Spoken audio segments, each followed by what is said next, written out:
Now, to come back to the opening, obviously, this is the ideal formation. Let's say one ideal formation, if you can get there. Obviously, the other person is trying to hinder your development and develop its own pieces, but not let you get where you want to get. So this is really where it comes down to choice of systems, which you like. So there's not just one opening, there's millions of openings. Just one brief example, you can do this kind of a setup and basically play through this part, through e5, or you can play through c5 and attack. You can even play these kind of systems. That's one where you use the bishop on this side. You can also use the bishop through the middle and go on this side. Maybe something like this. This kind of system, independent of what white is doing. There's millions of systems. Now, which system to choose, that depends on how you like to play, what you're comfortable with. If you rather prefer an open situation where there's a lot of tactics, or a rather slower one where there's a lot more strategic elements.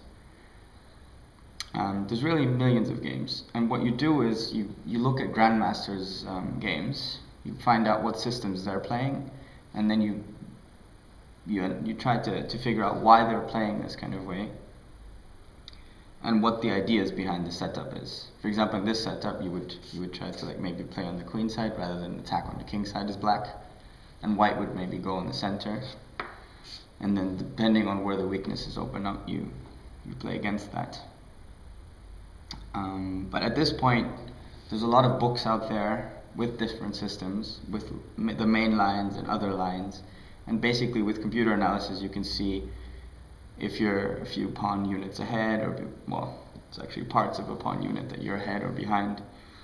But it really comes down to how you feel about the situation, if you're happy to play from there on, and if you have ideas of what you can make out of the situation. So those are the main phases: the opening, mid game, and end game. Maybe there's one more important principle, which is keeping your pieces together. So there's smaller things like moving your knights, for example, to the side of the board. It suddenly doesn't have that many spaces to go to anymore. Whereas in the center, it can go here, here, here, here, here. It has a lot more space to go to. That's one thing. The other thing is it protects other pieces in the center, and it kind of keeps your whole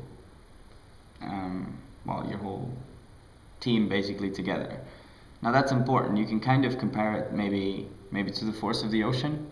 If you have, it's a small units of water basically. If you keep them all together, you get the slow force of the ocean. You can push, you build up potential, and then you go for an attack.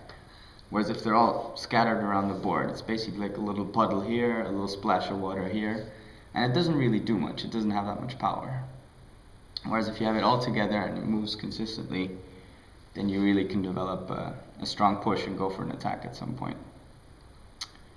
So yeah, those are some principles. Obviously there's more and more principles, and it takes a long time to acquire like these techniques and things.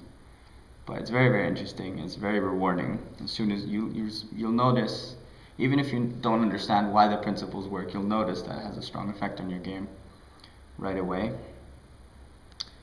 And yeah, and then keep practicing, and there's always new things to be learned. And this game never really ends. You can never get to the point where you know how to play chess. That's not how the game works. There's always more to learn and more insight to be acquired. All right, I hope that was good for a start, and then enjoy the game.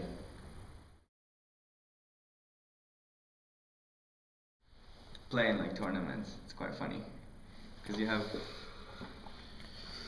like the domination position, and then you have the classical ones when you're thinking.